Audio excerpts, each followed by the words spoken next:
Cần ai cả rùa lụ tê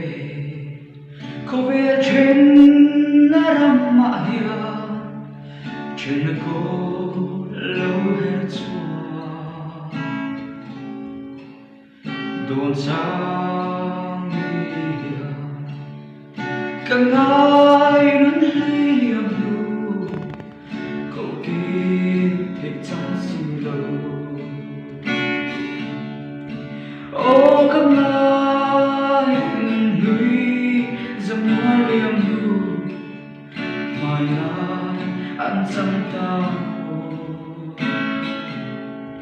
Đồn chẳng hiền Các ai nún ly liềm đu Cậu kia thích chẳng xin lâu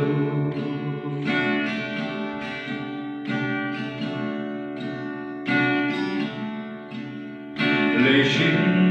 nung đốn xa mình Đuôi xóm kiếm thế gì lâu Linh đi con liêm lệ chi Đâm chú nghi tê Anh hэр đắm lắm dê la Trong khoa nụ rùa tân nghề Ô các ai núi Zorammuana liềm đu Mà lại chẳng ta mô Đồn chẳng hiền Các ai núi liềm đu Cậu kia thiệt chẳng xin lâu Mà lại turin ni lệ khá cũng quen her hayam cần tơ hung chua cần la ngai yam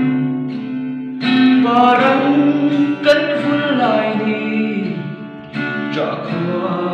asay dong ô các ai Zorammuana liềm đu mà lại ăn chẳng ta mô